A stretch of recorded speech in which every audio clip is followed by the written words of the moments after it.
Hi there, you're listening to Unnatural Selection, the show about newsy type stuff and things. My name is George. My name is Tom. And with our powers combined, we are Unnatural Selection. Make sure you visit us at our salubrious home on the web, unnaturalshow.com. We've got a missing Adam this week. This is rare. Usually it seems like, when we do the pair-offs of, there's just two of us today, it's usually Adam with me or Adam with you. It's really him gone. Does that reflect poorly on Adam's life? Does he rarely have something else to do? Yeah, just nothing. Recording times? Nothing else really going on. Just kind of a lonely, sad guy. That's how I would describe him. Yeah. Yeah. So, but no, you know what? He's getting out there, and we're proud of him. Yep. He's I can't improvise. It's a podcast. This is Unnatural Selection. You're listening to it. It's in your ears. You're chip committed. You've made the choice. I'm so sorry, but you're in for an hour of fascism chat. Cha. Woo! Woohoo! My favorite kind. So you may have heard that the world's most powerful democracy, quote unquote democracy, is sliding ever so slowly into a kind of autocracy light, little diet autocracy kind of situation. Just dipping toes in the fascism pool, I think, as John Oliver would put it. Yes, and come on in, the water's warm, says a good portion of the rest of the world. So we're going to start with the Australian election stuff first. We're going to just get that out of the way because the election's coming up this Saturday, May the 3rd. We're going to talk about that. We're going to get it out of the way, okay? And once you've had your vegetables, then we can enjoy fascism chat for the remaining time. How does that sound? Yeah, sounds great.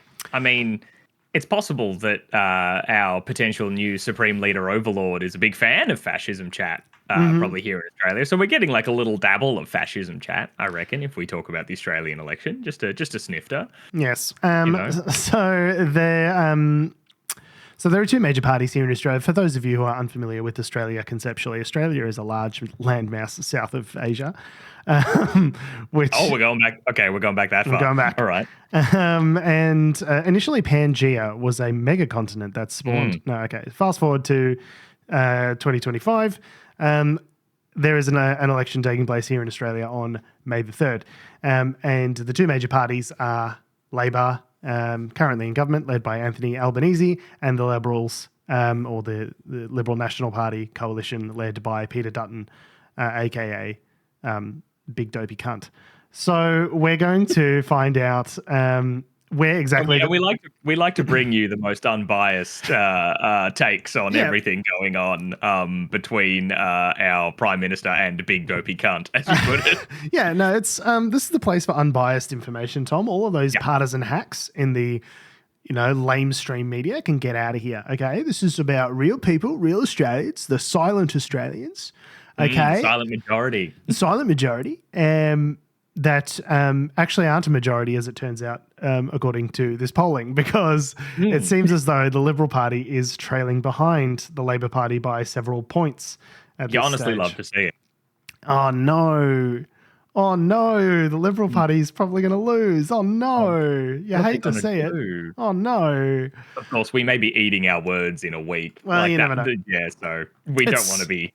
We don't want to celebrate the cart before the horse, Yeah, it's all within the margin of error. So, and obviously, like a two-party preferred, polling doesn't really capture some of the nuances across all of the various seats, and things like that. So obviously, it's still going to come. The way Australian politics works is that it's whoever has the most seats in the lower house forms government, right? It's not a presidential first past the post system. Whoever has 50% plus one is the leader. It's not how it works here. So yes, obviously there's still a lot to be decided, but it really does seem like the Liberal Party's support that was quite, I would say almost overwhelming not this time last year, but say November when we first started talking about the election coming up and what that was going to look like.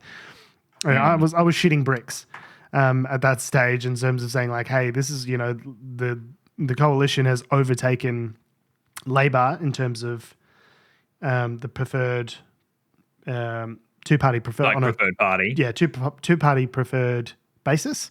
and it's been a durable kind of change. So if you look at this, I love the way that The Guardian has laid all of this out in terms of, not just looking at the two-party preferred support for Labor against the coalition on the same graph and then mapping the average of all the different polls that have happened since then over time and kind of getting a sense for where that support is going, but also like in terms of breaking it down in terms of, demographics and gender and, even some sort of geographical sort of state-by-state breakdowns and stuff as well. Obviously, it's really hard to poll seat by seat just because of how seats are located and set up.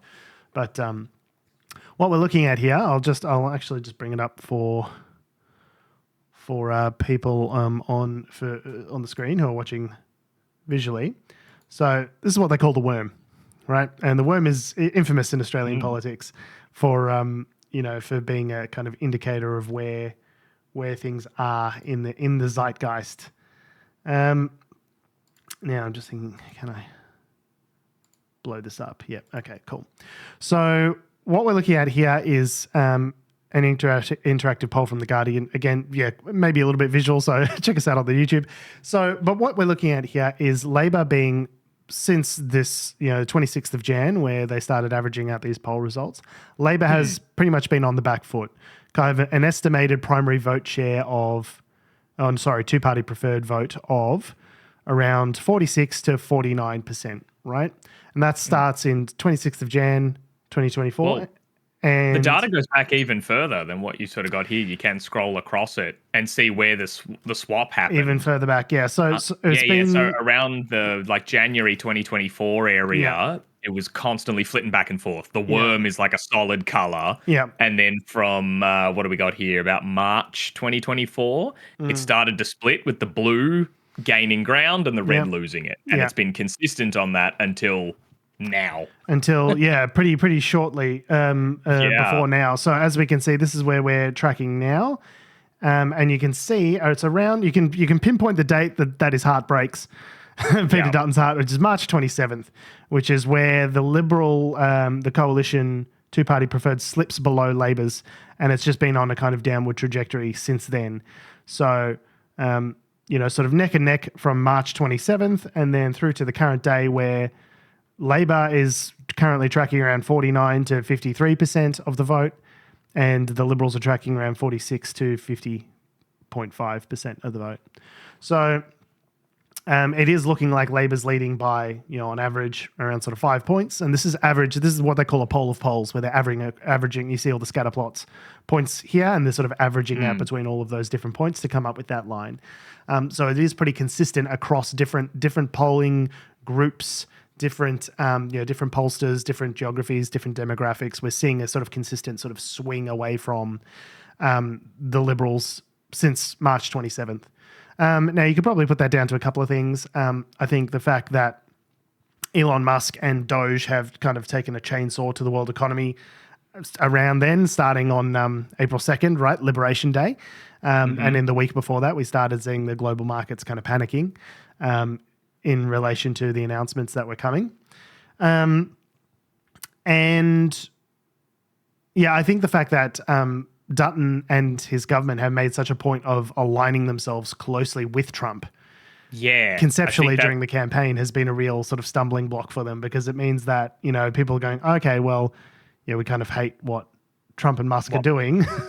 That's what I find interesting, because you see like what's going on in the States and the global markets collapsing, and like why are everyone, you'd think like, why is that then correlating to like what's that got to do with the opposition? Like you'd think like, oh, global markets are collapsing and responding to these kinds of situations and negotiations, trade war sort of stuff.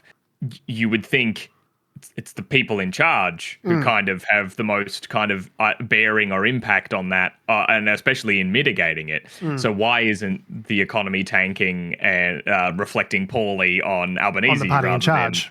On the party in charge, right? And it's because like we've seen like policy announcements from the LNP around establishing our own kind of Doge if they win. I thought like Jacinta Price is supposed to be the efficiency department, and Dutton kind of taking up culture war bullshit and similar sort of stuff from like the same kind of Trump talking points, Yeah. particularly around like, trans women in sport, all these sorts of things. You're seeing the similarities. So they like, for better and worse for them, they are being seen as one in the same. Like, like taking on Trumpian ideas.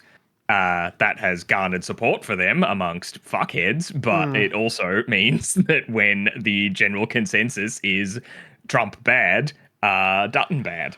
Well, I mean, we reap do what you sow. We do have a lot of similar strains in Australian politics with regards to some of those culture war issues. I mean, Scott Morrison tried it on last time round with his kind of captain's call of appointing Catherine Deeves, right, who was an anti-trans kind of person in I forget exactly where in New South Wales that seat is, but it doesn't matter. The point is like we're seeing these strains sort of emerging in Australian politics as well. And I think Peter Dutton saw the success of Trump in November, and shortly thereafter, in November, was echoing points of like, well, is your life better than it was 3 years ago? And like literally utilizing some of the same talking points that you were seeing from the Trump rhetoric.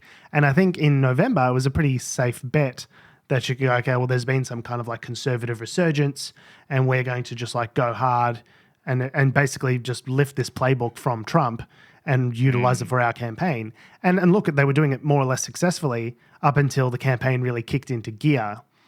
And so I think it's a number of things. Now, obviously, this is conjecture.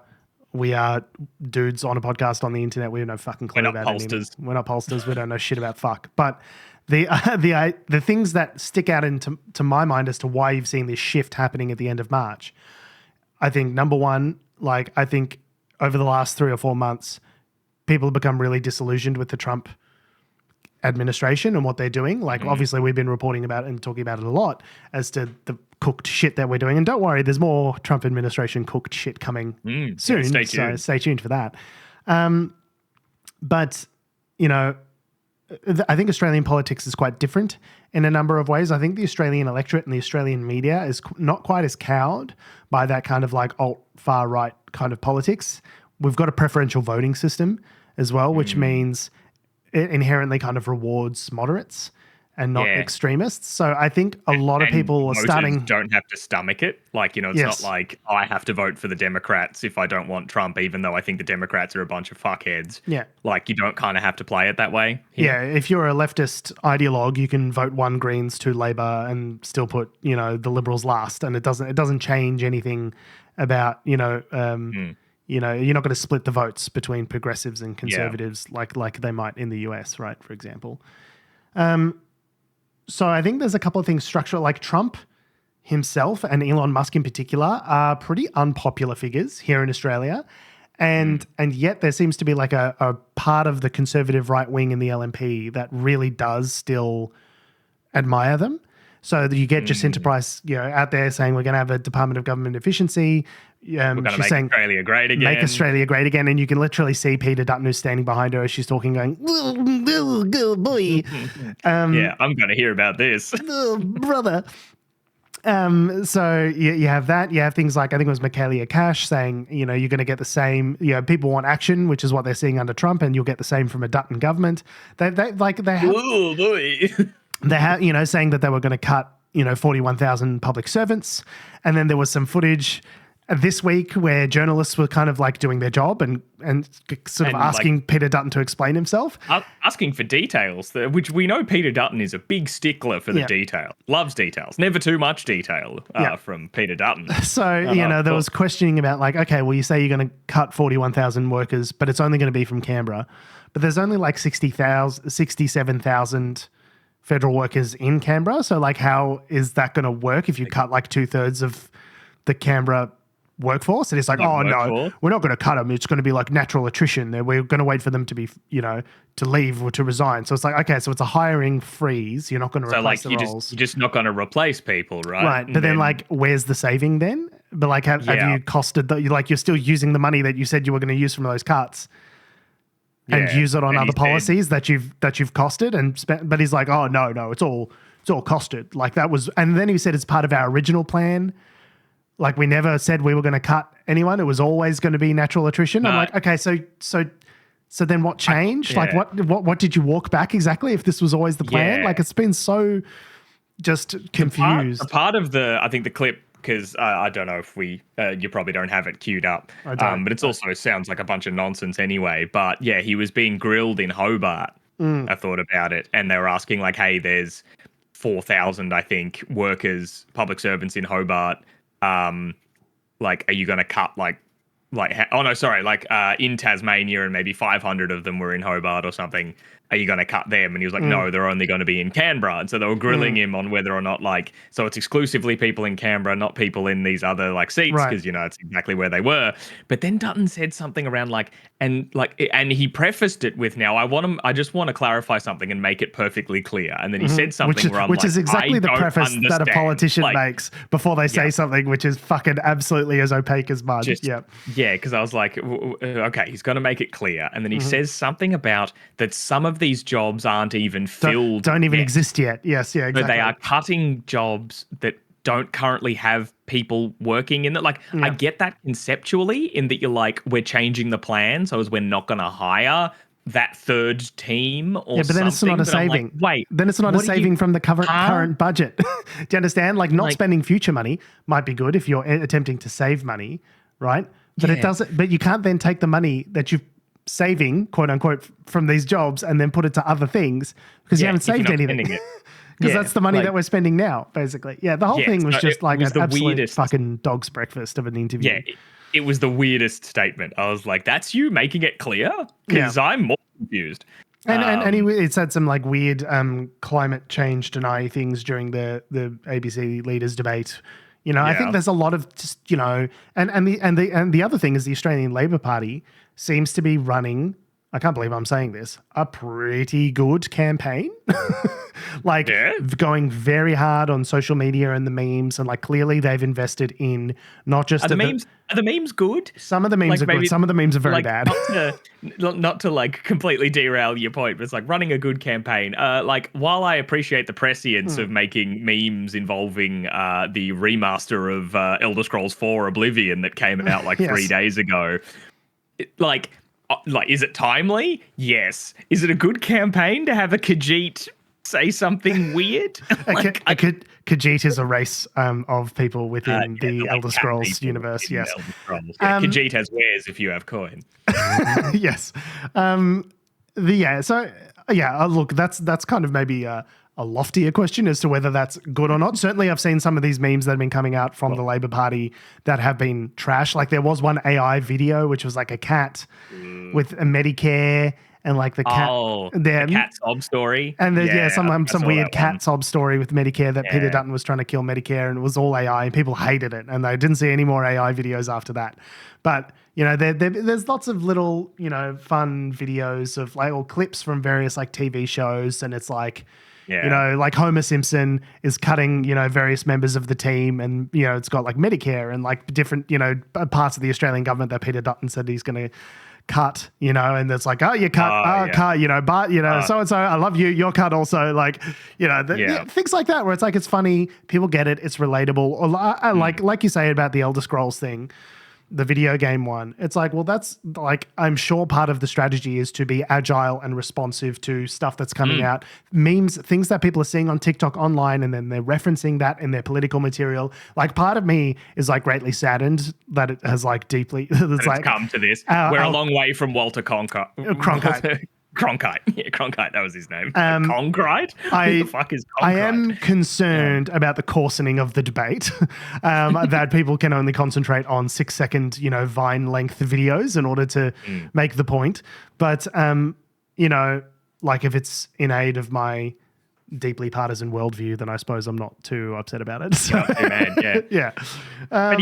That's why I was honestly impressed by the Oblivion one, because, traditionally, I'm surprised that this election campaign hasn't been waged on memes of the Ice Bucket Challenge. Like, they are usually so late to the party with whatever's going on online. I was like, wow, an Oblivion remastered meme within 48 hours of that game dropping? I'm impressed. Well done, Labor social media team. I think what's happened is you're getting people of our generation, you're getting millennials that are finally in positions of power in these marketing teams, and they're saying this whole political communication of like standing up and doing a debate and expecting people to watch an hour-long debate is like, that's getting out to no one. That is getting out to the grey ladies that watch the ABC and no one else, right? So in order it's getting out to people who don't like you or already like you and don't need our time. Right, exactly. So I think they've had a very deliberate strategy of making a concerted effort to do that youth outreach via social media and short form video, which is working, it seems like. So there's a couple of different factors there that kind of like bring together this kind of like, you know, Peter, and also just like Peter Dutton is just a black hole of charisma. Like when he's just like, he's just not like, I've got the running joke of just calling him a cunt every episode, like, which my wife hates, by the way. She hates my use of that word, but, and obviously fair enough. But like, there is something to that critique of Peter Dutton, is that he's just like a deeply unlikable person. Like no one looks at him speak and go like, at least he presents as one. Like if he is a likable person in private scenarios, good for him. You should maybe apply some of that maybe to your public persona. And he might be, like, for all I know, but we haven't seen that in public. Like in the leaders debate on iView, there was a picture of, and it seemed like a little bit slanted to me, but like David Spears in the center looking serious and journalistic. Then you had Albo on one side looking a bit like grim and constipated. And then you had Peter Dutton on the other side. And I guess I suppose you could only describe it as a smile, but it just this grim visage of him just contorting his face into what seemed like an extremely unnatural pose for him. Like just like kind a Terminator bizarre. 2 smile, like, yes. You know, the T1. Yes, T1000, T800, it's it was weird and kind of creepy, and I was just like, this guy just has no, as the kids would say, no fucking riz whatsoever. Got no riz. And I think that matters. Like Australia, like as dumb as it is to talk about that as a vector of Australian like interest in a political candidate, it should be all about the policies, which I mean, of which he has none, and that's hurting him. But like, I think he's just also just like a deeply unlikable guy. He's just not very charismatic, and that's hurting him. Oh. It's good when he's an attack dog, which is why we saw the line going up for the Liberals prior to the election campaign when they were just attacking Labor, and they're not obliged at that stage to have any policies. So people were kind of, it's the same thing with Tony Abbott in that election campaign as well against Julia Gillard. Is that you get attack from the other side, and it's not about raising your popularity as much as it is grinding down the government's popularity, right, when you're in opposition. Now, for Tony Abbott, that was enough to allow them to coast into victory. I don't think it's necessarily going to be the case this time because, the Australian populace is kind of wise to that to some degree and go, okay, you can attack. Yeah, we think Labor is shit. Okay, so what are your ideas again? And then they haven't come in to fill the gap with any kind of real policy platform. You know, there's some stuff about cutting a fuel excise, and it's like, okay, but like, I don't drive a lot. So like, I was saying this to my uncle the other day. I was like, I should be a coalition voter. I'm the son of an immigrant, conservative immigrant, small businessman, I come from that ethnic conservative background. By rights, I should be a coalition voter, but there's nothing in their platform for me. Like, I'm a guy with a young family. I'm working. They're not talking about like cutting taxes in any meaningful way. They're not talking about boosting middle class welfare in the term in respect of like childcare subsidies or things like that. Like the things that Labor has done and are planning to do aren't as substantial as I would like, but at least they affect my life. Like increasing childcare subsidies, tax cut. Like if you don't drive a car a lot, a fuel excise cut isn't going to do anything for you, right? So if you're an inner city lefties, coastal scumbreed wanker, coastal elite liberal, then you don't get anything if you live close to a capital city, right? Ask Joe Hockey. Poor people don't drive very far. Poor people don't even own cars. I think there's a real gap there in terms of like who's your target market? Who are you trying to pursue? Like young, working, like middle class families were the coalition's bread and butter. And I look at their policy platform; they're going on about some $2 trillion nuclear boondoggle to deliver potentially nuclear projects in 7 to 9 business years. And I'm like, okay, but like, how does that help me? Like, aren't you trying to if you're trying to win my vote? And I live in the ex-urban, like outer urban seats where it's like sort of neck and neck between, the Liberals and Labor in terms of like who might win the seat out here. They're just not trying to appeal to me at all. So it's like, even though the changes that Labor's made have been modest, at least I'm getting, like, if you look at it purely selfishly, like forget climate change, forget and they have climate who, forget climate change, forget all of the social positions on like same-sex marriage and trans rights and all that. Like put all the social stuff to the side. If you're thinking of it from a purely fiscal, who are the winners and losers, right? How's my pocketbook issue going to benefit from this party being in power? I don't see anything in the Liberal Party platform that suggests that I would be better off voting for them. So it's like, so why would I, right? Like, so why would you? Yeah. Yeah, it just doesn't make any sense. And when you look at, as part of this Guardian article, further down, it talks about, the support for each of the major parties and where it's gone. Declined, haven't they? Well, for the major parties, they've declined. The major ones. So support for Labor starting at the last election was 32 point something percent, and it's declined to maybe a high of 32.3%, right? So you would think that if those people are moving away from Labor, where would they be going? They'd be going to the coalition, presumably, because they've run a winning campaign. They have not been. So support from the coalition, who took a massive hit. The last election was a shellacking for the coalition. They lost 19 seats or something like that. You would expect a massive swing back to the coalition in terms of their primary vote, right? Just the reversion to the mean, right? Like if you had a massive loss last time, you're going to have, even if you lose this time, you're still going to have less of a loss, right?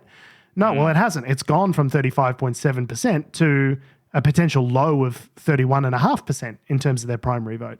So where are they going? Well, the Greens are picking up some support. Presumably that's where those Labor voters are going that have dropped off from Labor, as they're going to the Greens. Which explains why there's so much campaign push from Labor of scaring people away from voting Greens. Yeah, but I mean, they've kind of been pushing back against both sides. They keep saying, not the Liberal guys, but also don't vote for the Greens. We're not going to vote. We'll never operate a coalition. We'll never do it. We'll never operate in a coalition with a minority government, says Labor. And then, of course, like under Julia Gillard, they win a minority government. They're like, Greens, you up?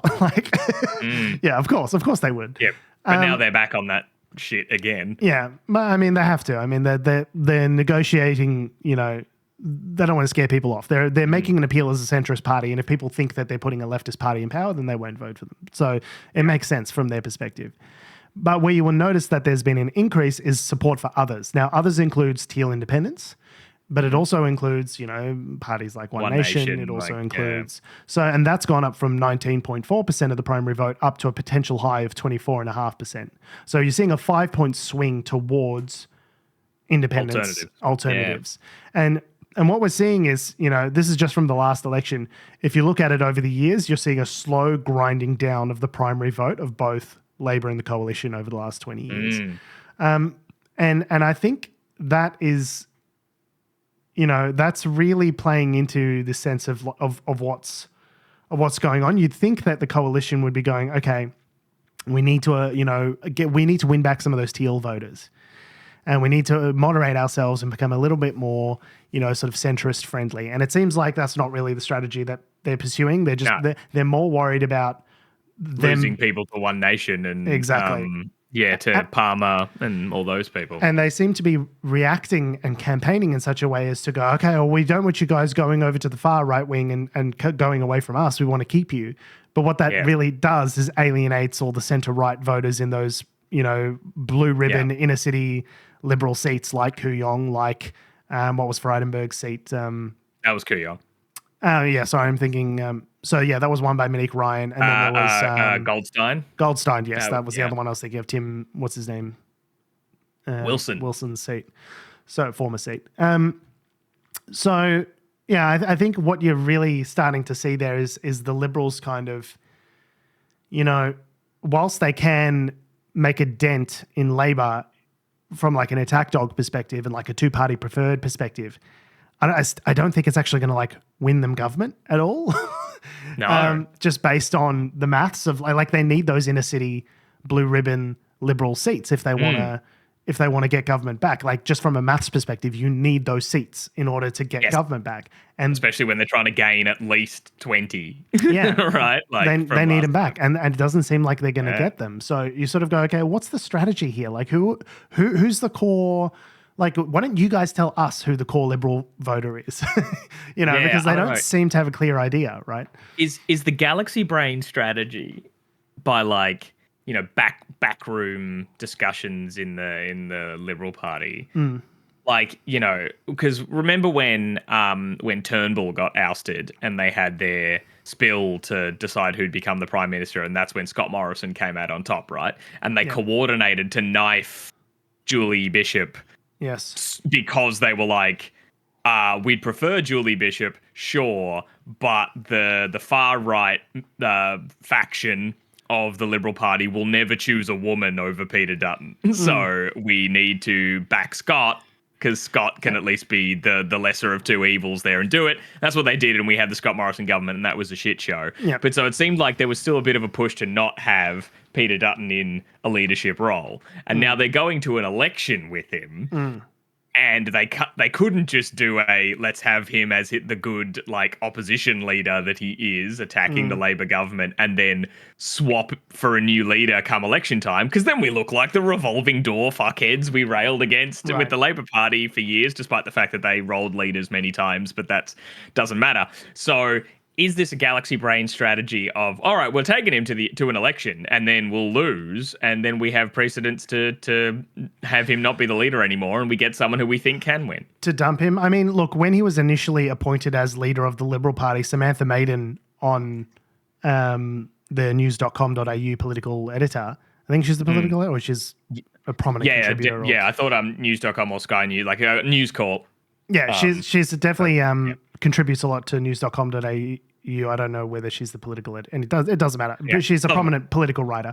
Samantha Maiden said something about like, oh yeah, well, like you won't keep Dutton in for an election. You just like swap him out with someone likable before the next election. But they can't do that if it gets too close. They got way too close to an election to do it. Otherwise, it just looks like a shitty move. Well, and it looked like he was winning up until even Feb of this year, it kind of looked like that strategy was working, right? Where he was playing the attack dog and he was peeling off support from Labor, and so I kind of think they kind of felt, well, just let him see it through. Maybe we can push it through. But you're right. The whole thing about getting Scott Morrison in was Turnbull maneuvering behind the scenes to avoid a Dutton government, government, right? So there's no, when you got people, Malcolm Turnbull, a member of your own party, called Peter Dutton a thug. Like, when there's that kind of like public opposition to a political candidate, like when his own messy bitch Turnbull is great. So good. But like when you've got your public opposition from within your own party talking about how bad of a person this would be to take the spot of leadership. When he says, Turnbull says, I'm paraphrasing, but something to the effect of like, I can't imagine a worse person to be the Australian Prime Minister than Peter Dutton. Like that does something to people's view of you, to their confidence in you and your leadership, right? I think a lot of, especially to the more moderate coalition voters, who you're trying to appeal to in these. Appealed to, yes, exactly. Right, like his thing was always like, yes, I'm a right wing, economic fiscal person, but I believe climate change is real and trying to like do some right things.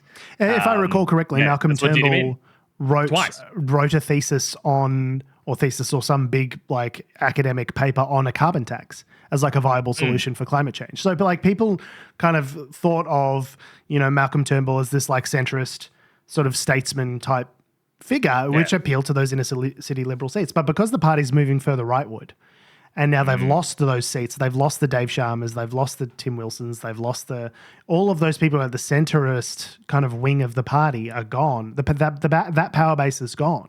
And all you're kind of left with are the far right Dutton extremists. So there's nothing kind of pulling them back to the center. And so what you're having is the major party that has essentially become a reactionary. It's become one nation light, basically. Yeah. That's what we're seeing in their politics, in their campaigning. Like they are talking about immigrants and, government spending and all of those kinds of things in those terms, in line with what you would call, that kind of like one nation far right sort of playbook. And I think most of the Australian populace is not on board with Trump, not on board with Elon Musk, and they're not on board with that kind of rhetoric here. Like they are very unpopular figures here. So I don't know. It's like, what was the strategy here? Like what were you guys going for? It's the classic politics is all about compromise. So compromise with the left. No, I mean compromise with the racists. Yeah, like compromise with the Nazis. Yeah, exactly. Yeah. They're just doing the exact play. Yeah, it's been very weird. So yeah, it seems as though it's Labor's to lose at this point, but yeah, obviously it depends on the individual seats and what happens at that level, and so we'll just have to wait and see. There's been a lot I'm of interested. Yeah, go on. Oh, I was going to say, I'm interested to see sort of how things turn out in my electorate. I'm in Albo's electorate. So like what, obviously pretty safe seat there. Safe Labor seat, yeah. There is a Liberal guy campaigning. My wife saw him at the train station the other day and was like, oh, good on you. Good on you handing out leaflets at the train. Grist for the political mill. Wearing her like always was, always will be t-shirt and trying to hand her a leaflet. She's like, you're trying. No. But yeah, we noticed the other night when we were just down the shops, because there's lots of core flutes for Albanese being the member. There's the Greens person. There's a lot of stuff there, but I never see any Liberal core flutes anywhere. I couldn't tell you the guy's name, and I'm like, well, yeah, I guess like they're probably not trying that hard, given this is Albo's electorate. But we saw the other night, like we'd had dinner with some friends, we're coming home, like dead of night, people were putting up these core flutes really high up on street poles and like zip tying them there, like caps, looking a bit sketchy. But the core flutes just were anti-Greens timed.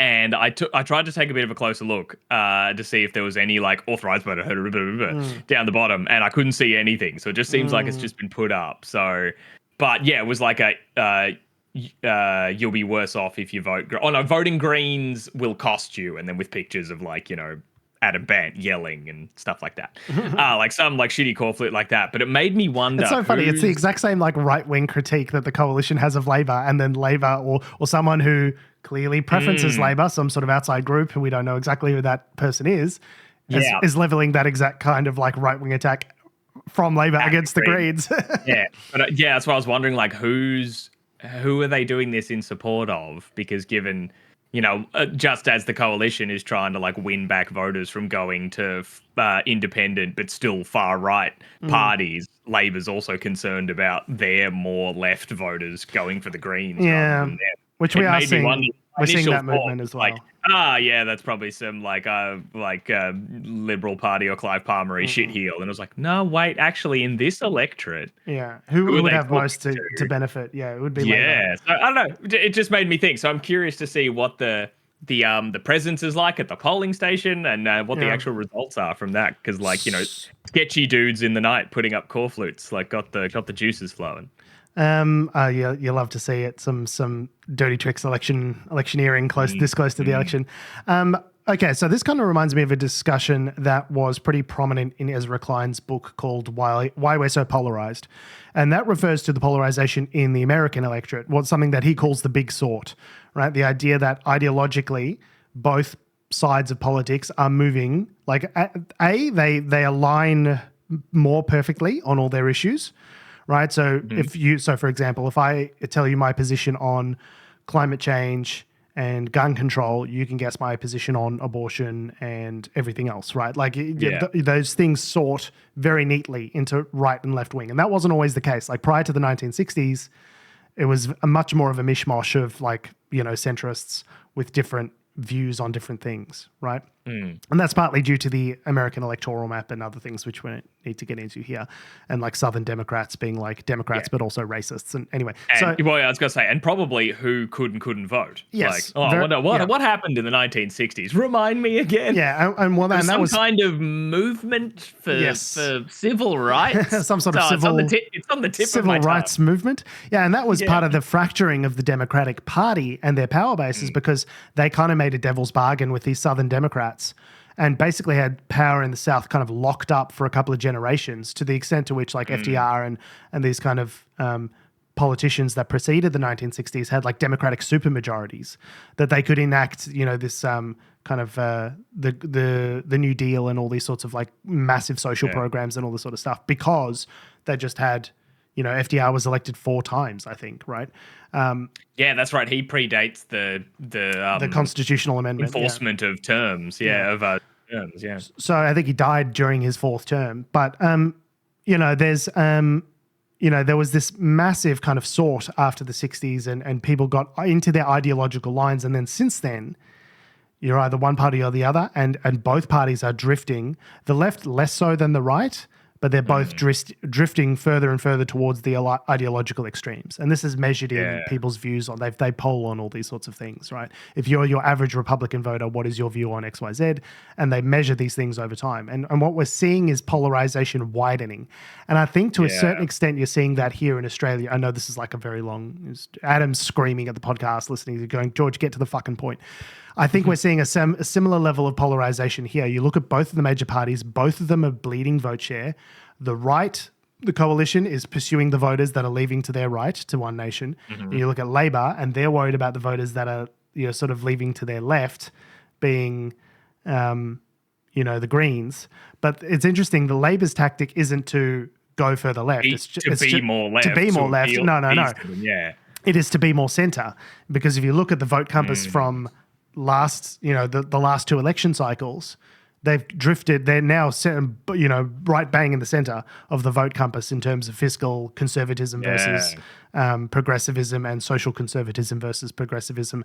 The Greens and the Liberal Party have both moved to the left and to the right, respectively on that graph, but the Labor's just dead center in the middle there. So it's interesting that the tactic isn't move further to the left. It's to sit right in the middle and just lecture, attack the left. To lecture everyone going to the left, to be like, it'll cost you. Yeah. It'll cost you. I did find presuming that it's Labor that we are making an assumption there that it was Labor or someone affiliated with a Labor group that put those corflutes up. But those corflutes specifically, sure, no idea, but they have there's been a big we're seeing these trends elsewhere as well. Yeah, for sure. Yeah, the part of their line is that they're worried about a minority government with the Greens and warning off it, which is odd. It doesn't make any sense to me. We're also seeing, I know we've talked about none of the other stories and we're 40 minutes in, but it's election week. Give me a break. This is the last one before we decide whether it's the season finale of Australia. This is the last one before we decide how low we're going to preference Peter Dutton and the Liberal Party. So there were some interesting things about gender and demographics as well. So with gender, you'd probably be unsurprised to know that Labor Party's got the strongest sort of female vote. I'm just looking for the exact number. Yeah, so currently around 53.8% on a two-party preferred basis, with the Liberals at 46.3%. So that kind of plays into the stuff that we were talking about working from home and childcare and all that sort of stuff. Clearly the coalition, which already has a problem with women, which doesn't have a lot of women in their shadow cabinet, all that sort of stuff, especially compared to Labor, is still doing badly with women. And they don't seem to be making any inroads to try and change that and try and win women back in those inner city, seats, right? Similarly, the coalition has a lead with men, but not much of a lead. It's only 2 points, basically. So the Labor is currently around 48.5% with men in general, and the coalition is at 51.5%. So what I'm looking at there is a roughly even split with men, but a kind of a clear preference with women for Labor. Yeah. And especially when you look at the demographics and the ages, you sort of go, okay, well, if you're part of the Liberal Party and you're looking at where your power base is going to be 10, 15, 20 years from now, you don't want to alienate young people and you don't want to alienate women. But the ages that they're strongest with are 50 to 64, where they've got a 5-point lead, and 65 plus, where they've got a 10-point lead, essentially, the coalition does. And that's a little concerning, given I mentioned this a while ago, that this is the first election cycle in Australia where the boomer generation aren't the majority voter base. But that's what I mean. It's so that's exactly my point. With the larger voter base now of I believe it's skipped Gen X. It's millennial is the dominant age range. Yeah. So because the baby boomers were obviously a boom of babies after the Second World War, they had a lot of babies, and where millennials are the generation of children from from the baby boomers, right? And so we're a much larger generation than Gen X's and Gen Y's as a result, right? Yeah. Because there's just more baby boomers, more who had kids, and so there's more millennials. Yeah. So, but if you look at it from a demographics of the future perspective, there's been a lot of reporting on this phenomena that as our generation ages up, we are not getting more conservative. We are getting more leftist, if anything. We are getting more progressive, not less progressive as time goes on. The opposite of what you saw with the boomers. Which is not what you see normally. As generations age up, they tend to drift more conservative, right? Now, you're not seeing protesting Vietnam as young people and then doing lines of coke off Melania Trump's. Yeah, exactly. Yeah. Doing lines of coke off Melania Trump in 1980. I was going to say, I do not know where you were going with that. I watched the Donald Trump movie recently, The Apprentice. Was it any good? It was good. Yeah. Right. It's the closest thing you have to a Trump impression without it being like a parody. It was good. Right, okay. Yeah, good. I just saw there was a sex scene in the trailer and I was like, do I want to see that? It was bad. I don't want to see that. There was a couple of sex scenes and all of them were disturbing. Okay, great. But yeah, so to the point I'm making here about the demographics, age 65 plus, solidly coalition voters. But like those people are dying, right? So, in the next 15 years, their percentage of the vote share is going to dwindle down to nothing. So if you're thinking about the Liberal Party and you think about what the future of the Liberal Party is going to look like, you need to be going after young voters because that's where all of the votes are now. Is as you said, Tom, the baby boomers from now until the last of them dies off are going to only diminish as a share of the total vote in Australia. And if you're doing nothing to appeal to the generations coming up underneath them and they're staying quite progressive, I don't know why I'm framing this as a problem. It's not a problem for me, a progressive. Well, but if you want to have a robust two-party system, like you need to appeal to... They're shooting themselves in the foot. Yeah. They're not really... It doesn't seem to me, at least, these overpaid consultants are really thinking about what the future of the party is going to look like.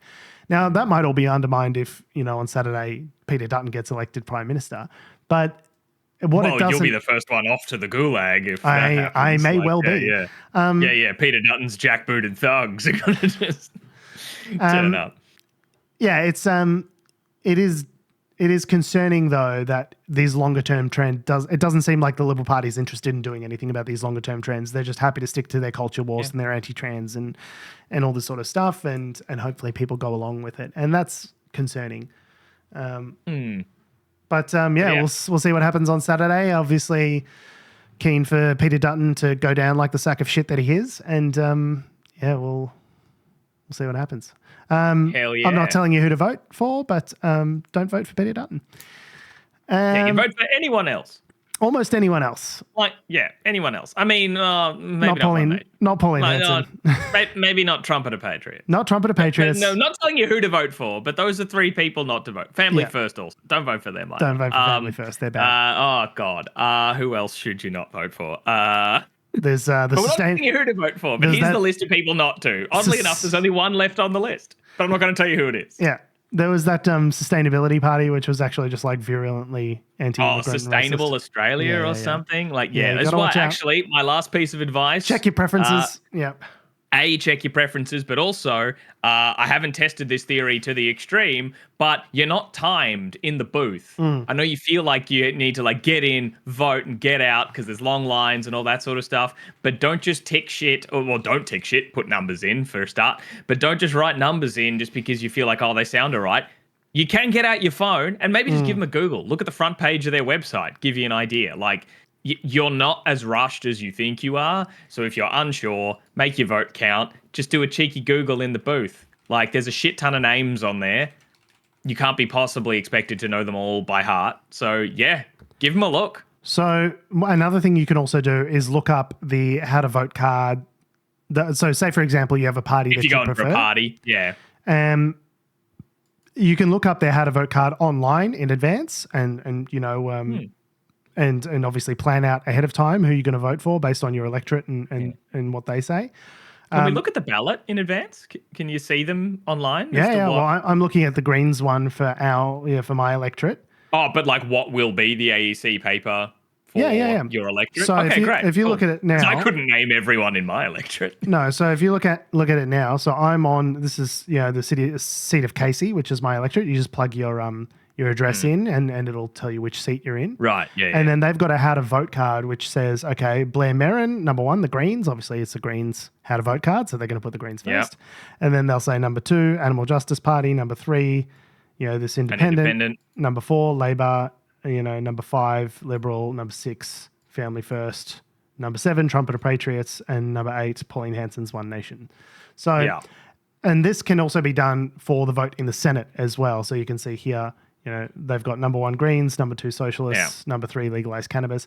And I told my wife about this. I was like, they have how to vote card. Like, they'll hand them to you as you go into the voting booth as well. Like, each of the major parties generally has a representative there to hand you a how to vote card when you go into the booth. But there's nothing wrong with looking it up online and making a note of how you want to vote. I told my wife this, and she goes, "Oh, but isn't that like cheating?" I was like, "It's not an open book test. Like, this is your vote. You can vote however you want." You can Google the answers in the booth. In the booth, there's nothing to stop you. It's not a test.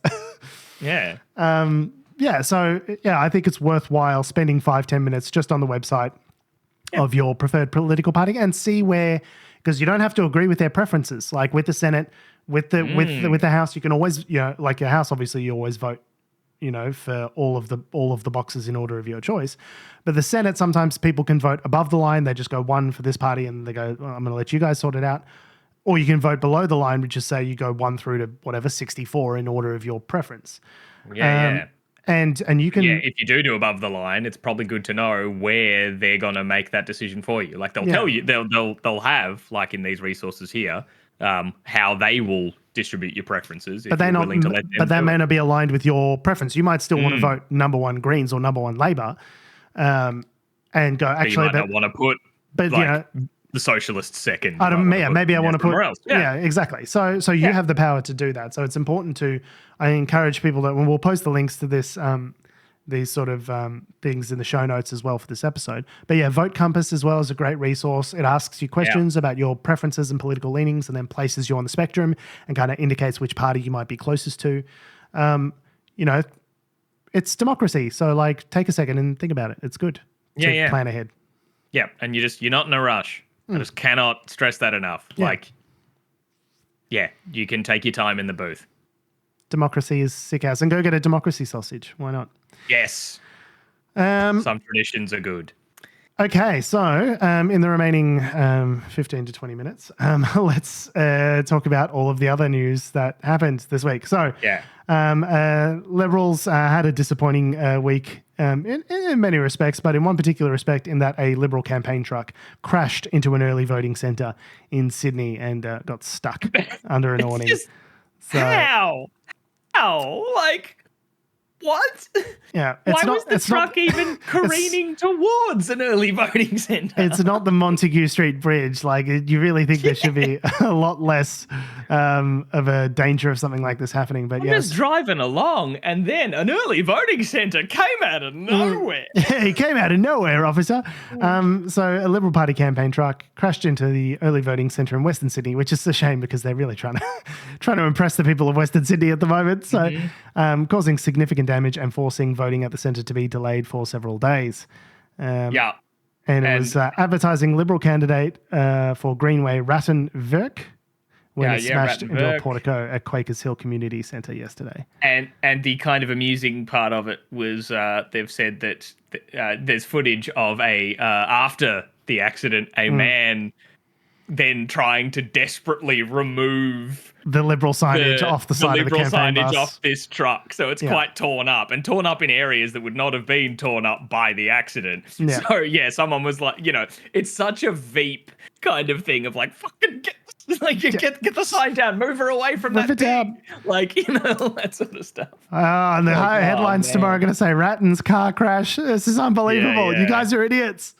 Yeah, just it's insane. Just I love the desperation of quick, maybe we can get away with this if we can strip the poster from the side.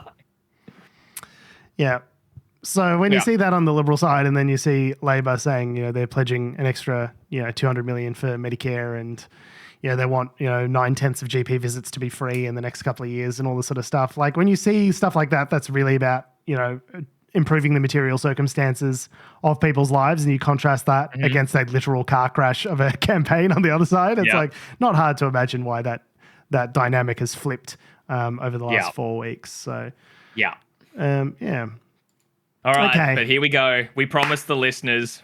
Fascist chat is here. Funds over fuckfaces. It's time for fascist chat. Yeah. So a US judge has been arrested after allegedly obstructing immigration agents. So I don't know if you guys have like ever seen a film about the Nazis' rise to power or like read a book ever about anything. No, but seen a couple. Yeah, like, just read The Handmaid's Tale or seen the TV series or anything like that. When they start arresting federal judges, not a great sign when the impartial, third, judiciary co-equal branch of government starts getting people getting arrested by the regime is generally a bad sign. So, What were they arrested for specifically? So just doing a bunch of coke. No, it was imagine if it was just like some serious crime. No, so essentially, okay. So FBI Director Kash Patel has accused Milwaukee County Circuit Judge Hannah Dugan of intentionally misdirecting, that was his quote, immigrations away from a Mexican man that they were trying to arrest last week. So this is a gentleman who is undocumented and was taken into court on a misdemeanor, battery by the looks of it. Misdemeanor battery charges based on a domestic disturbance. Domestic disturbance, yeah, that's the phrase I was trying to find.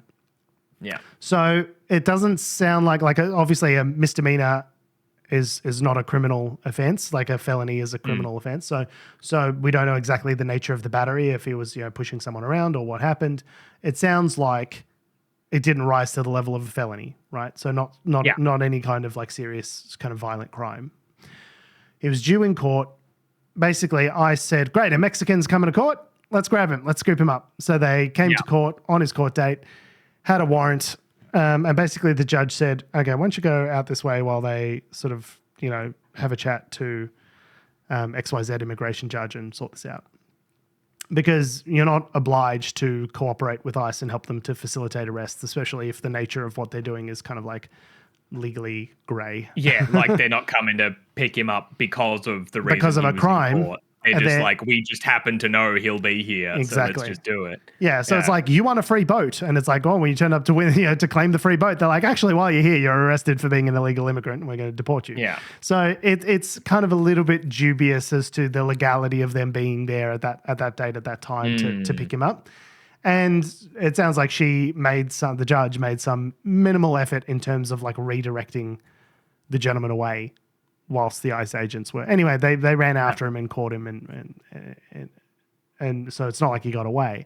But now Kash Patel, the FBI director, wants to make an example of this exactly woman. Make an example of her and say, hey, if you help terrorists and criminals get away, then you're going to be under arrest. And obviously, this is intended to have a chilling effect on. Yeah, as I was say, also in all those fascist media, the stories in fascist fiction and all that sort of stuff of these regimes ruling your judicial class through fear is, making your judges afraid of just doing things. Do their job, yeah. Yeah. Is this great move? Well done. Great job, Angus. Is this how we make America great again? Is America great now? Did we do it?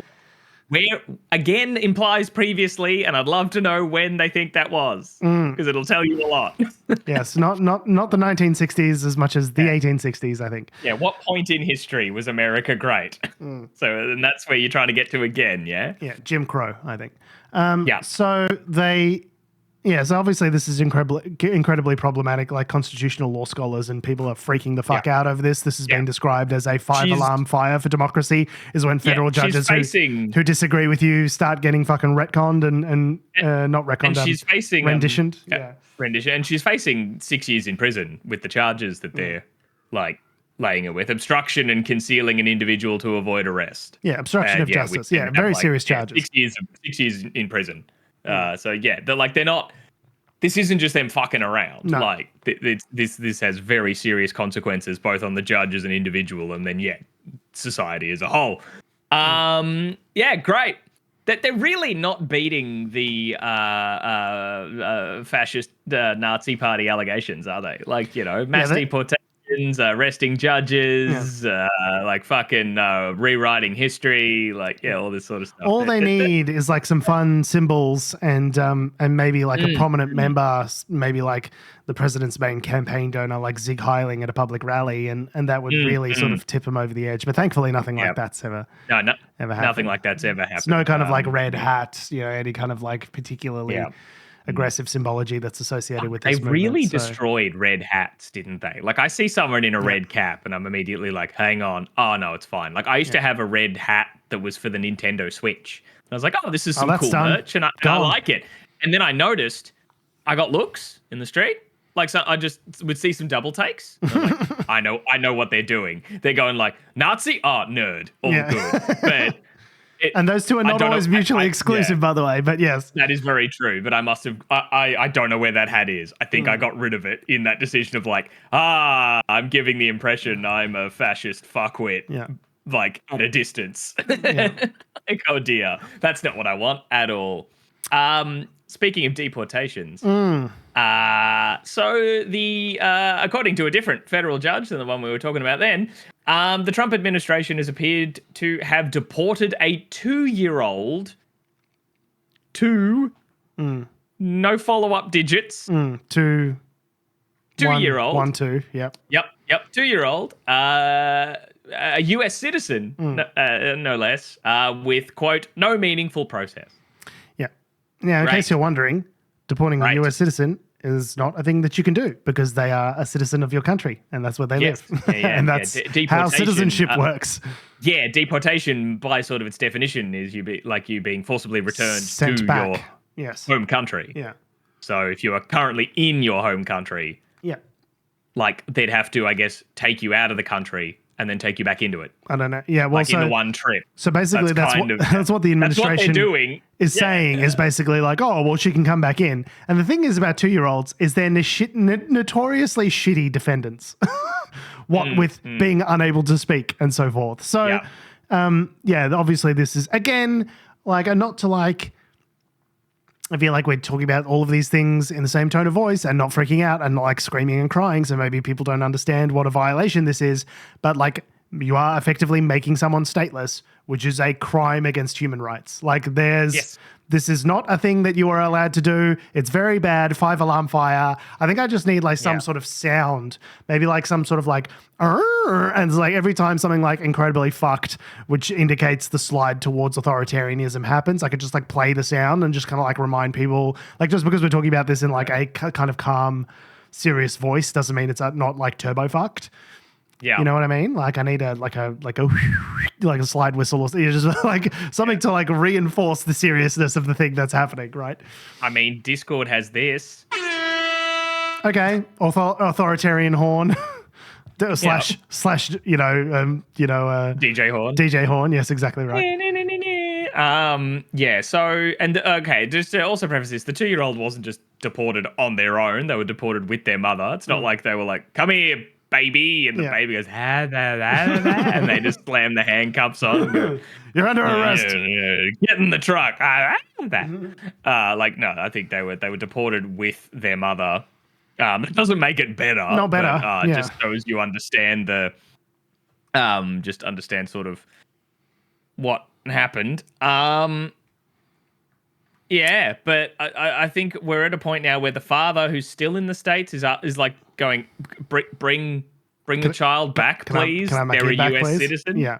And it just has not happened yet. Just in another like long case of them just taking people out of the country and then just kind of washing their hands of it. It's very, very fucked. So VML is the acronym that they've used in place of this gentleman's name. When VML's father briefly spoke to Vilela, that's the mother of the child, he could hear her and the children crying. During that time, according to a court document, he reminded her that her daughter was a US citizen and, quote, could not be deported, unquote. However, prosecutors said Vilela, who has legal custody, told ICE that she wanted to retain custody of the girl and have her go with Honduras. Now, we don't know if that's true. That's just what they've said. That's just what ICE have said. They said that the man claiming to be VML's father had not presented himself to ICE despite requests to do so. Yeah, because if he's also undocumented, they'll just fucking deport him, right? So of course he's not like making himself known, like. Yeah, of course. Like, yeah, so, like, yeah, of course, because would not put it past ICE to use a 2-year-old child as bait. Yes, exactly. Like, fuck. So at the moment is the girl the girl is referred to as VML. I think I said the father. The girl is referred to as VML. Has been deported with her mother, and the administration said, "Oh, well, she can come back anytime," which is not an excuse for doing something unconstitutional.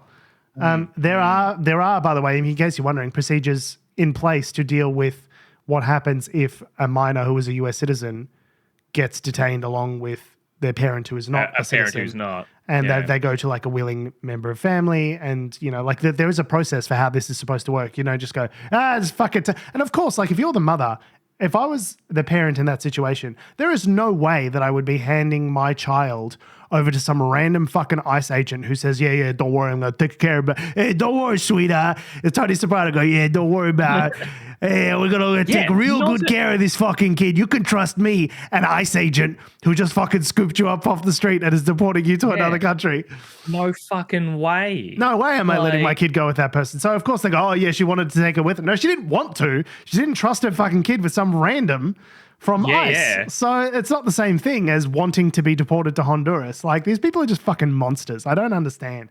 I don't understand the theory of mind of how you can so disrespect the bodily autonomy of other, how you can do this, how you can torture people, other human beings, with babies and toddlers. Like, if I saw a 2-year-old, okay, whose 2-year-old it is? I've got a kid that's nearly 2. Your first instinct as a person is to like protect this precious child. You know what I mean? And just be like, strap. We haven't got any car seats, kid. Just strap him to the mother's chest. Off you go to Honduras, kid. I know he's a U.S. citizen, but don't worry about it. And forget about it. You know, you're thinking about it. Don't think about it. Don't worry about it, kitty. Yeah, they must just have some kind of hiring process for ICE agents. Only sociopaths need apply. Yeah, just like the most hate-filled, like roided up, fucking like authority junkies that you can possibly get. And this is what happens. You get ones like people who are just all about the brutality, nothing about, ethics. Yeah, it's disgusting. Just another step down the long road to fascism. That's cool. Yeah.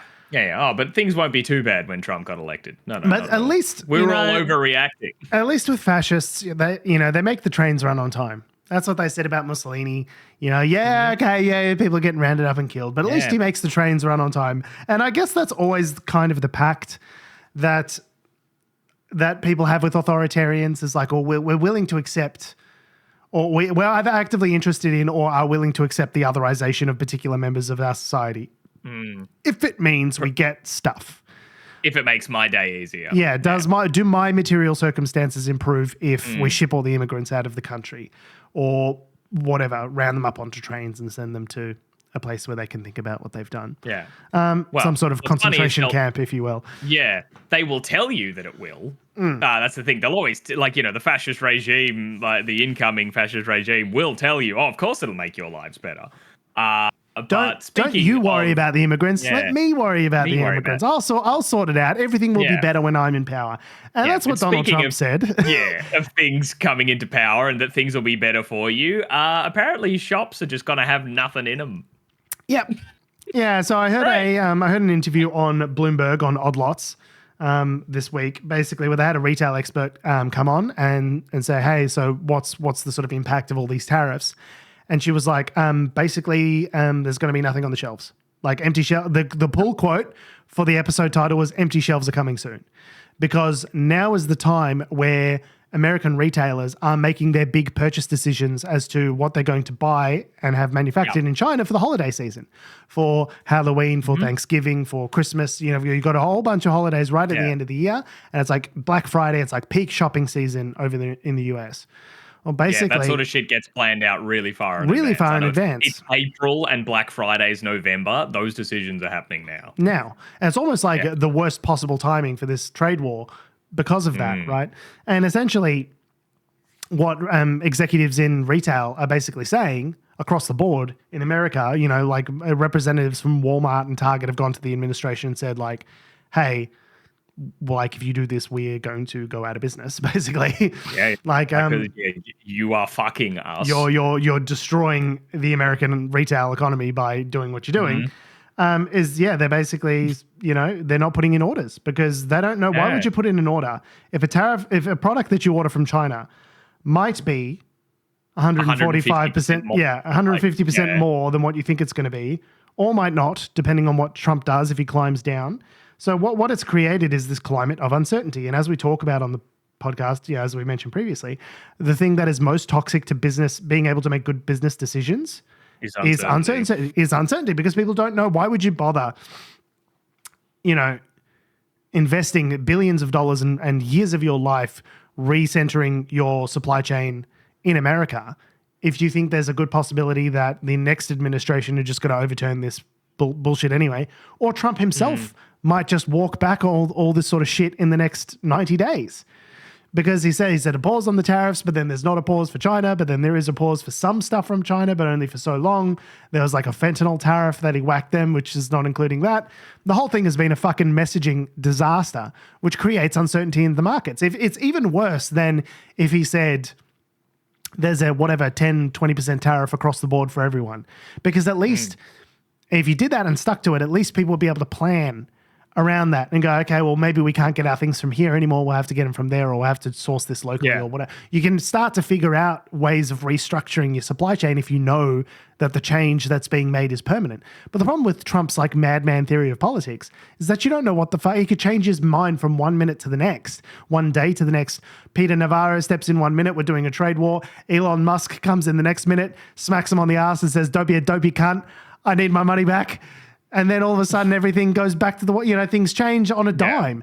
And so that's the worst possible version of, and what we're seeing now is CapEx, capital expenditure from large firms, the kind of spending that companies do to invest in new plants and material or big projects, that sort of stuff. Yeah.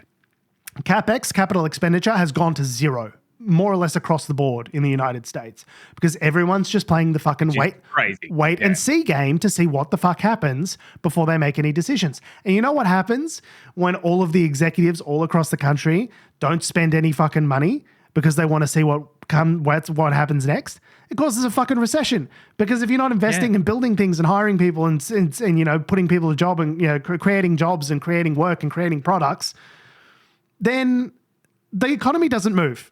Like we are talking about a supply shock like COVID.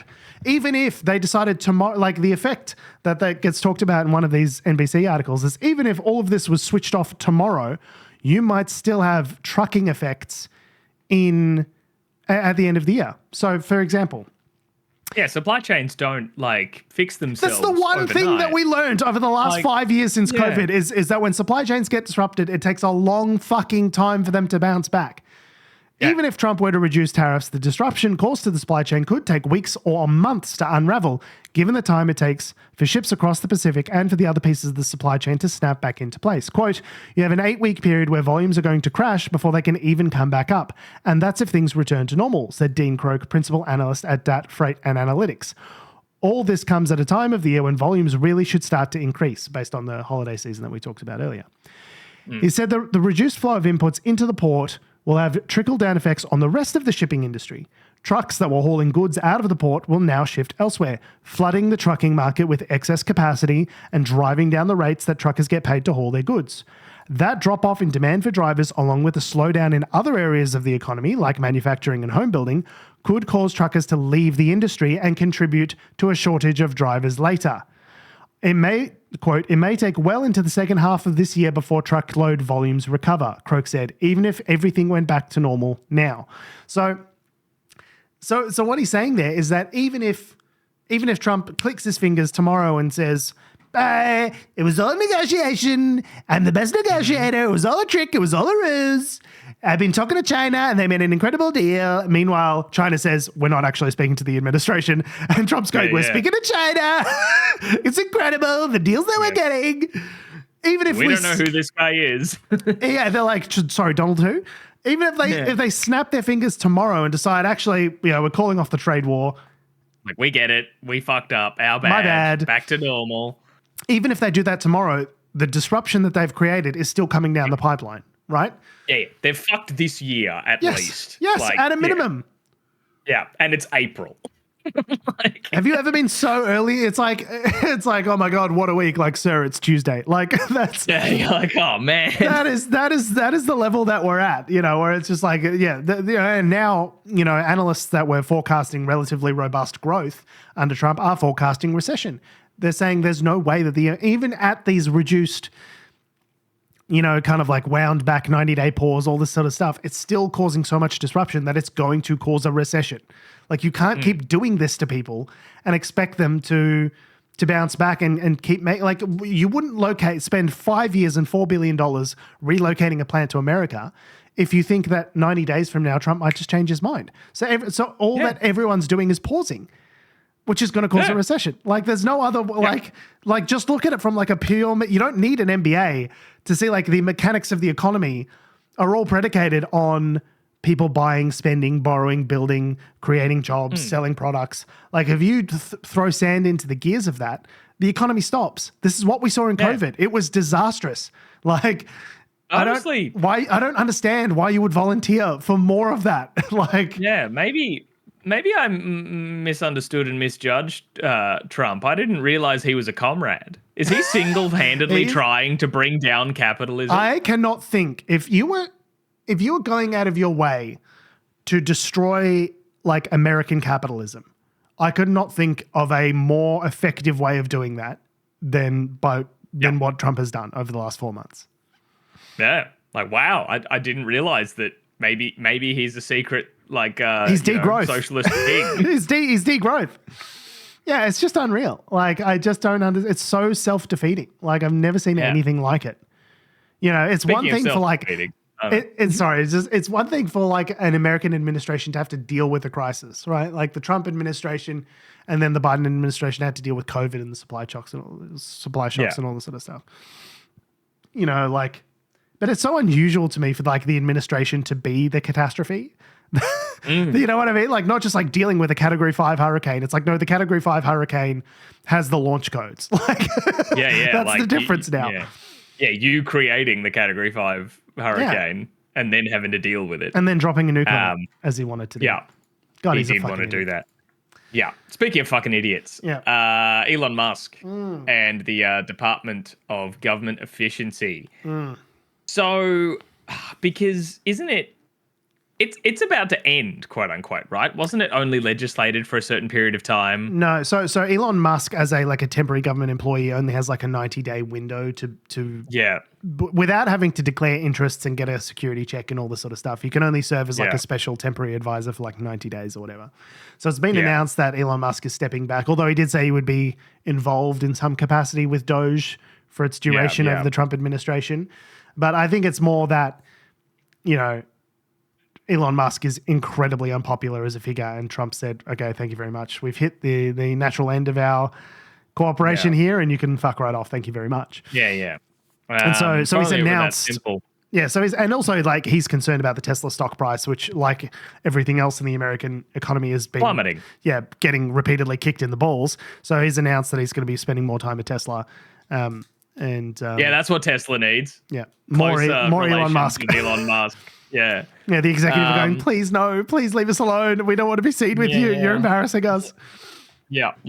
Anyway, so please. They're calling us swastikas. Come on. Yeah, come on, man. I'm doing my best. Yeah, and the volume of Tesla cars being sold is like down drastically in like various economies. I thought. Yeah, like massive year-over-year drops in major markets for them, like Europe and all over the place, right? Because the brand has become toxic because of its affiliation with Elon Musk. So and it never had particularly, like, I remember doing this is so besides the point, and Adam is just listening to this and just raging at the extent to which we've gone on, but I promise we're nearly there. So I did a assessment of a company during my MBA, that was one of the things we had to do. There was like, we had to like evaluate bonds was one of the things we had to do. And then there was like do a market assessment of like a company. And so I took some of those learnings. I was like, let me do a market assessment of NVIDIA. That was one of the companies I did. I was like, this is like a couple of years ago. I was like, oh, NVIDIA is massively overpriced. There's no way that I'm going to buy NVIDIA. This is ridiculous. Looking at the fundamentals of the company and the ratios and how much money versus share price. I was just like, it's too expensive. It's overpriced. And NVIDIA's up, several thousand% since then, but which is disappointing. But the same thing with Tesla. I looked at it and I was like, how many cars does Tesla produce relative to other car companies in the United States? It makes as many as like Toyota or something like that. But it's got the market cap of like all of the car companies put together and then some, right? And the amount of earnings, the ratio of like, so it's called price to earnings ratio. How much is the share price relative to the earnings of the company? And so you might have a multiple of like value investors will say like, it depends on the industry, but like some industries are better price to earnings ratios than others. But like, you might say like, 12-1 is a good ratio, right? You say it's 12 years of earnings roughly makes up the price of one, equates to the price of one share, right? So you can say you get 12 years of earnings will get me back what I've paid for this share, right? And you go, okay, that's relatively good. In an over like hyped frothy market, like in big tech and things like that, you might have price to earnings ratios of like 30, things like that. And you go, okay, it's going to take a long time, but the growth that we're going to get in this company is worth, the growth in the share price is going to be worth more than the earnings. Like the earnings aren't that great now, but there's going to be like massive future growth of in this company. And so it's worth it for me to buy it at a premium. That's the argument that investors would make. Well, do you want to have a guess as to what the Tesla price to earnings ratio is currently? I don't know, 100? 117. Really high. Yep. Hey, there we go. It would take more than a century of Tesla's earnings for it to be worth it for you to buy the share price as it currently stands now. And that's after it's, taken the kicking of its life down, sort of I thought I saw like profits 70%. 25% down from its market cap of its high of $428 per share. It's now sitting at $284 a share. And that's after a big rally after Elon Musk announced he was going back. So, I mean, the earnings aren't great for a car company, but they've always been buoyed by this idea of like, oh, we're going to do self-driving. We're going to do robots. We're going to do, your car's going to go be a taxi and fucking earn your money while you're sitting on your ass, eating Funyuns. Like all this sort of shit, which just like never fucking materializes. And I think... And who would want that? What? Or some random fucking weirdo in your car? Yeah, I don't know. Yeah, I just want my car going around on its own. Like, what? Giving people lifts. Yeah, the whole thing is just weird. But like, I think people are really starting, the bubble is definitely starting to pop with regards to the kind of bullishness that people have about Tesla as a company. Yeah. I don't think they're going to be able to shake the association with Elon Musk. He's a toxic figure now. And as long as he continues to be a public figure calling people pedophiles and retards on the internet, that's a direct quote, by the way. I'm not just using that slur because I like using it. That's something that he has called people publicly on Twitter. A lot, yes. He's going to be an anvil on the, like, so yeah, you got your bounce, you got your dead cat bounce over the last 2-3 days, but yeah, we'll see how durable that bounce is. But look, I'm happy to have him out of American politics and cutting and slashing and burning the budget to shit. Now, on that note, how much has he claimed to have slashed the budget? How much has he claimed? Well, he initially said he was going to do $2 trillion out of the $6.75 trillion annual American yearly budget. So trying to carve out, roughly a third of the budget. Yep. He then revised this pledge to say $1 trillion, Okay. Let's be reasonable. Mm-hmm. They've estimated, according to Doge, that they've made $160 billion in current estimated savings. That's quite a lot less than $1 trillion. Now, when you actually break it down and say how much of this is like actually specified, like where you've got specifics and you've itemized each item that's actually being cut, well, that's only actually, that's a smaller number again. That's $61.5 billion in savings. Okay, so a cool 100.5 billion, just, no proof. Just no evaporated. Nothing. Yeah, it's just kind of like something that's claimed on the Doge website, right? And in terms of savings with an actual receipt attached that they can point to as like, this is money that this government would have spent that it has not spent, that's only about $32 billion. Oh, cool. So halved again. Yeah. In terms of things that they can actually point to that said, this is money that we were going to spend that we did not spend because of Doge, it's only about $32 billion. Now, this is in the context of like firing tens of thousands of workers, stopping cancer research, stopping, cancer, services for veterans, like doing like all of this fucked up shit that Doge has done in terms of cutting services that are desperately needed. And it's only saved them $32.5 billion out of the $2 trillion, the 2,000 billion that they said that they were going to cut, right? 32 out of 2,000. Think about it that way. Yeah, so I guess that makes you... Geez, that makes you really worried for like, if they actually cut 2 trillion. Because based on how bad cutting 32 they billion would need was, they would need to eliminate the defense. They would need to eliminate like the military and Medicare in order to get to do. You know what I mean? Like it's like, I lost 16 kilos. How'd you do it? I cut off both my legs. Like it's like it doesn't really. I think you're not really thinking long term there about how that's going to work out for you. So, and then obviously the BBC in this article goes through and does an analysis of those savings with receipts attached. How many of those are actually legitimate? And Tom, you will be shocked to learn that not all of them are actually legitimate cuts. Consider me shocked. Yes. So, they're talking about grants that were paid in installments, but, it's like, and they're talking about the upper limits of a lot of these grants and programs and contracts. So it's like you might have an upper limit of like, whatever it is, $1.75 billion for this program, but they're only on track to spend like $600 million, right? Right, okay. So, but they're claiming the full $1.75 billion as though it's been saved, but it hasn't necessarily been saved. It's just like the upper budget of what this thing might potentially cost at the end of the day. Much like 41,000 public servant jobs in Canberra, these are projected numbers. Projected numbers, yes, exactly. Yeah. These are jobs that these are dollars that might not even exist, but we saved them. One of the things was the Doge page links to a page on usaspending.gov. It shows a grant was paid to Gavi, which is a global health organization, in 3 installments during the Biden administration, totaling $880 million. Gavi confirmed that $880 million had in fact been paid out by USAID, but said it had not been told that the grant had been terminated. Quote, Gavi has not received a termination notice related to this grant. So it's like they're claiming all of this shit. But they haven't done it. But they haven't done it, or it's not accurate, or they're saying that they've saved $1 billion, but it was like $800 million, but it actually turned out to be $8 million. Like, things that's like, these were grants that we were planning on doing, but haven't actually been operationalized yet. So it's like, again, it's not a saving if it's something that we haven't done yet.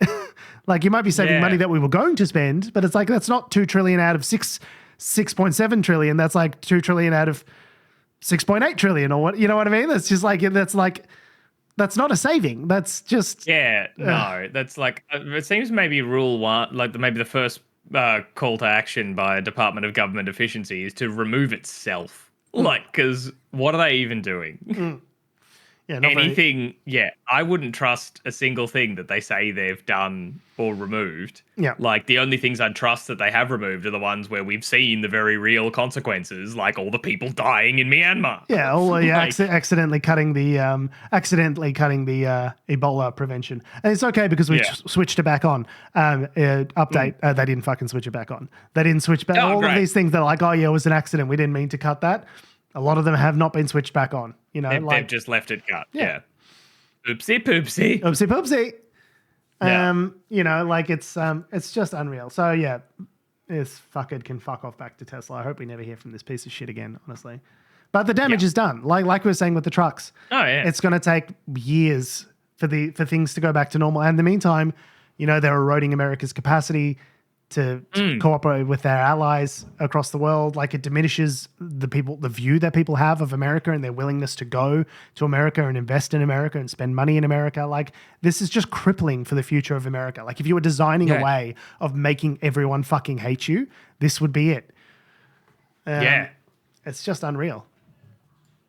Anyway, so that's bad. We'll just whip through these remaining stories. Yeah, well, speaking of bad and whoopsies and eroding trust in anything. A second signal chat has hit the Pentagon.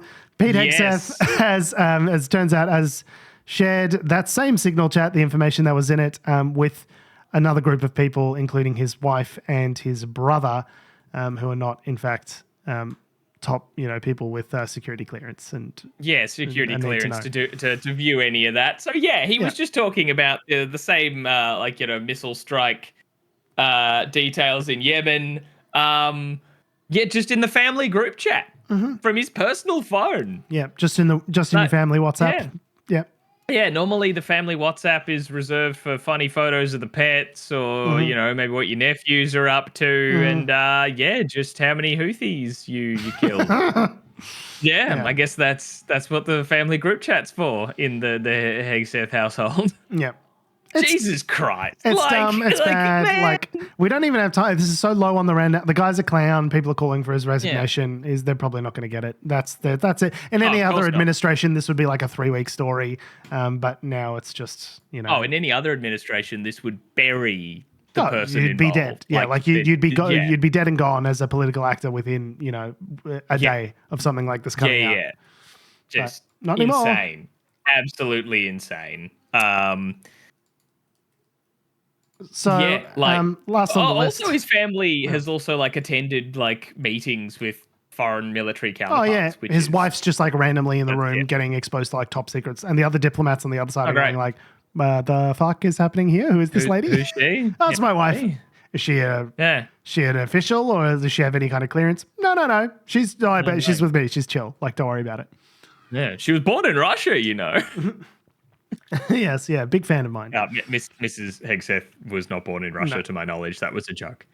Anyway. So we're in the fuck around. We're in the fuck around portion of the show, and now we're in the finding out portion of the show. So George Santos has been doing his fair share of finding out this week, as he has been sentenced to a 7-year prison term for fraudulent congressional run. So you might remember George Santos getting.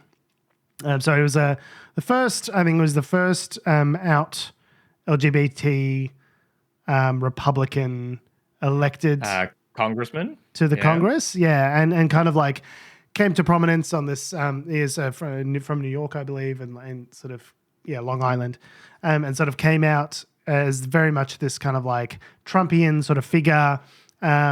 And it was very bombastic and kind of, would talk back to the media and all this sort of stuff.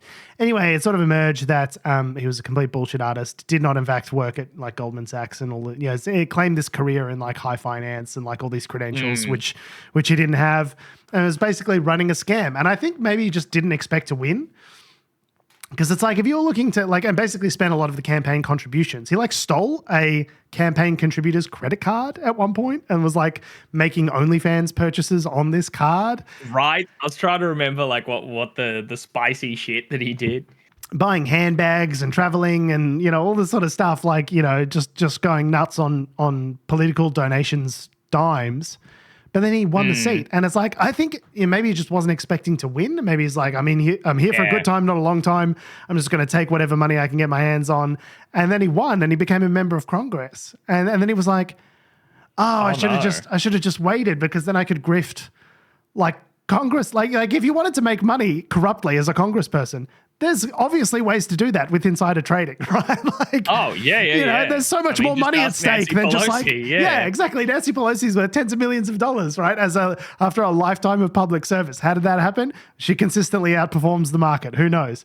But the idea that you would just, you would take the short money, the OnlyFans money, you should have just stuck it out, George. You could have gone big. You got to go big, mate. Hey, we don't know which OnlyFans accounts they were. Maybe the best of the best. Maybe it was worth it. Must be. When you got to go, you got to go. Yeah, must be. Because he's been sentenced to 87 months? Which, they treat prison sentences kind of similarly to babies, where they say everything in months. How many years is that? 87 months? 7 years, more than 7 More than years, 7 years. according to the article. I'm not going to do the maths on air, but yeah, like for a long time. It's I just think it's funny. 7.25 years. Damn. I just think it's funny because, you know, as well as, you know, part of the guilty plea that he put in was for like wire fraud, but also aggravated identity theft. And I think they need to show more respect to George Santos's drag career than that. Like, it's not identity theft. It's just drag. The drag was not that good. It was not good enough to constitute a whole new identity, and that was stolen. It is identity theft if you start filling out credit card applications in drag as your drag persona. That's the part of it that's a crime. Touche. Yeah. So spent donor money on vacations, luxury goods, Botox treatment. That's right, I forgot about the Botox. And the website OnlyFans. And he looks great. One thing I'd say about George Santos. Hi guys, producer George from the future. I don't know what the fuck was going on with that video, but chopped off the ending. So I didn't get to say, have a lovely election day, May the 3rd. May the force be with you. And don't vote for Peter Dutton. Make sure you follow us on all the social media at Unnatural Show. That's Facebook, Twitter, YouTube, Instagram, and mother flipping TikTok. And make sure you go to our salubrious home on the web, unnaturalshow.com. Love your faces. We'll see you next week. Bye.